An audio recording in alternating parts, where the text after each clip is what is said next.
Does Tom want to go into the boxing world and maybe fight a Tyson Fury, maybe fight a Deontay Wilder? I don't know if he does, but I think if you get into that top percentage of the sport, the UFC do not pay anywhere near as much as the boxing does. And I know, being around Tom every day, that when he spars good boxers, he spars good. So I think he'd do really well against a real high-class boxer. With Zuffa boxing under Dana White's leadership, do you think there could be an eventual crossover where you get a massive super fight that could be on a Netflix? It doesn't depend on me, that depends on Dana White. But I think Tom has the ability, because I've seen him box at the highest level against some real good guys, that he could be at that level. Title was on the line against Lex Pereira. You'd be happy with it being a feature fight? It'd be cool to fight over the heavyweight championship, but I would also willingly give up the heavyweight championship.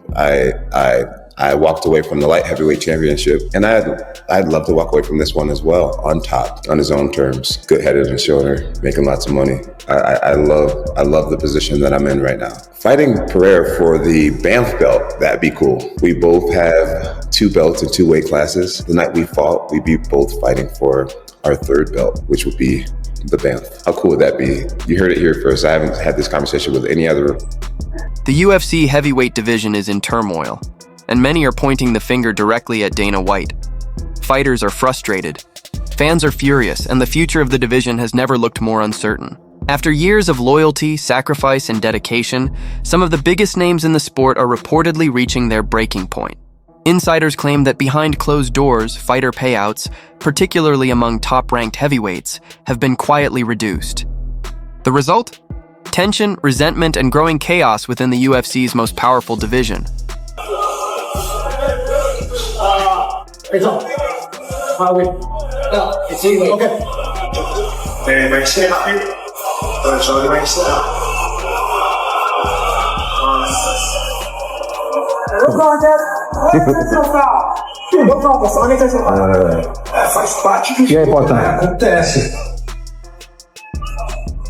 I'm seeing it all online. Tom quit, Tom quit, Tom quit. It got dicey out there for him and he quit. That's what the people are saying.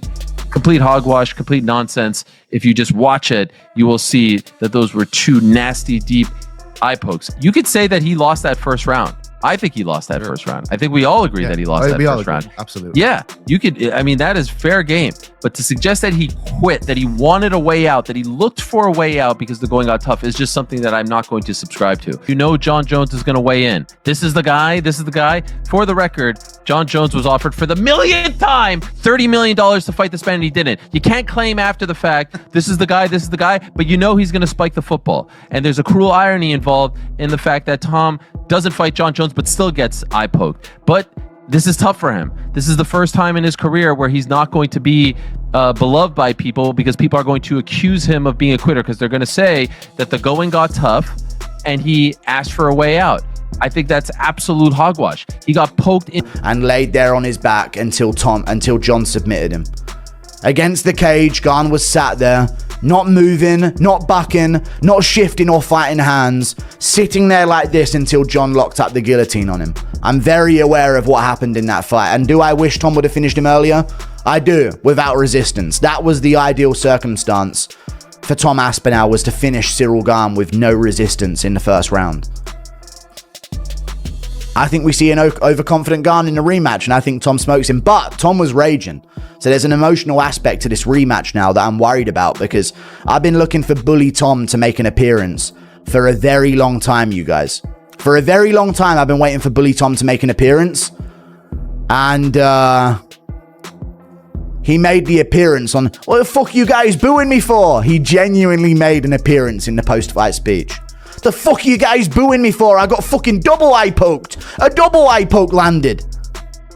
Insane. Crazy. Horrible result for the main event. Worst case scenario. All things come together. It's weird how MMA works, is it not? Dirtiest fighter on the heavyweight roster, Cyril Garn, constantly cheats every single fight. He's a dirty little French cunt. John Jones is the nemesis of Tom Aspinall. And right at the center of all this chaos stands Tom Aspinall. He's made it clear that once his current UFC contract runs out, he's done, and boxing is next.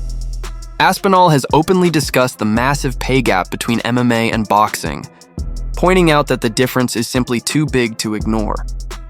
He's also credited Francis Ngannou for paving the way, reminding everyone that Ngannou left the UFC for the very same reasons. lack of respect, limited freedom, and constant friction with Dana White.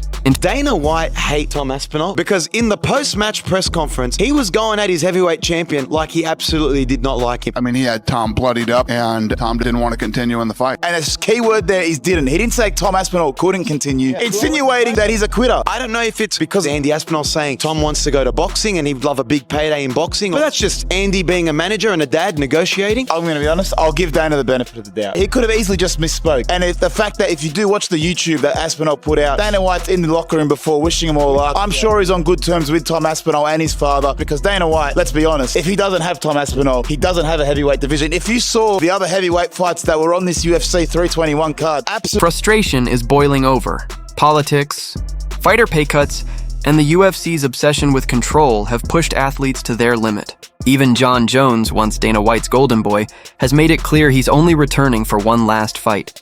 He wants the White House card, and then he's done.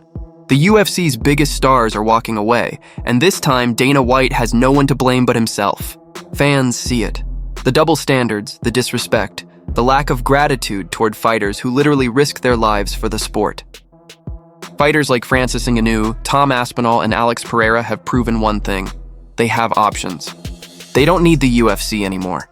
And now, with salaries reportedly being slashed across multiple divisions, the message from fighters is clear. Enough is enough. Dana did do an interview with 60 Minutes.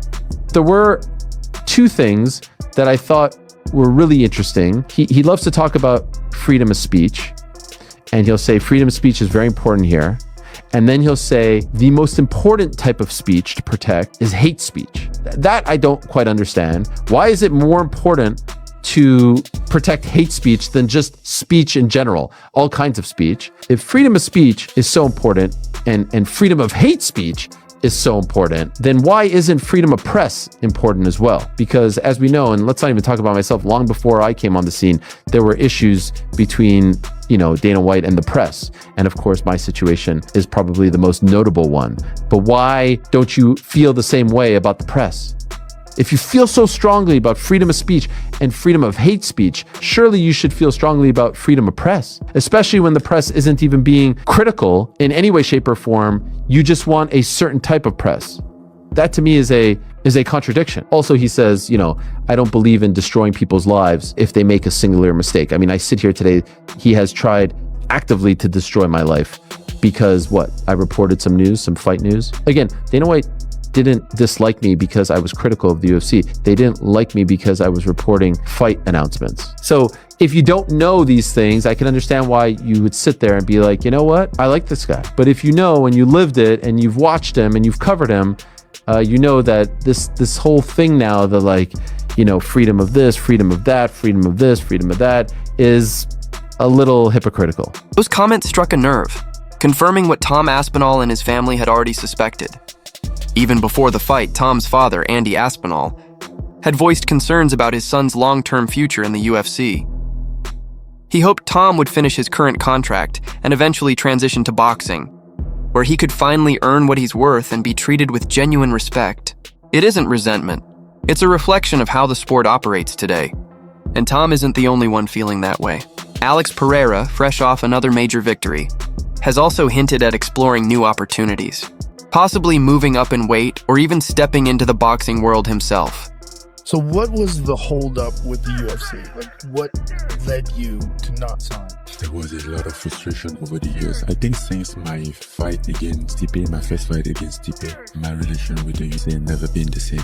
Really? I feel like I wasn't in the right place. Then I get the Derek Lewis fight, who was like the worst fight, and that didn't hurt me at all. You win the Cyril Gane fight. Then what happened? I have no guarantee that signing this contract, I will not get into what I have been through in the past 3 years. So however, I will change something that will make me feel secure. And what did you want to change? A lot of things. And now, Tom Aspinall, arguably the most skilled heavyweight on the UFC roster, is beginning to see the reality for himself. After suffering a brutal eye poke in his bout against Cyril Gane, Tom was left hospitalized with serious damage. Yet instead of showing concern or compassion, Dana White's response came across as cold and dismissive. Rather than acknowledging the injury, he claimed that Tom simply chose not to continue, a statement that shocked both fans and fighters across the MMA community. UFC guys are fighting without any understanding of how much revenue's in the pot. What time does the UFC fighter go, hang on a minute, how much money is in the pot here? You kind of need me, don't you? I mean, I'm the talent. Without me, do you even have a show? Yeah, maybe you can put someone else on. But I've just sold this arena out. I'm just racking you up 400,000 or 500,000 pay-per-view buys. So you imagine you said to a star in the UFC, right, it's your show. And we're going to have open book and you're going to take 80% of the profit of the show. And we take 20%. Imagine how much the UFC fighters would be making. 5, 6, 7 times more than they're making at the moment. The UFC guys are fighting without any understanding of how much revenue's in the pot. And these guys don't care because, and by the way, it's their business. They can do what they want. If they can get away with that model, good luck to them. But in that model where it's a league or it's a contender series and the guys are getting 50 if you win this fight and 100 and then 200, it's peanuts. How much are they getting from Paramount? You know, if it's multi-million dollars per show for the rights fee, which it probably will be, the profit is unbelievable.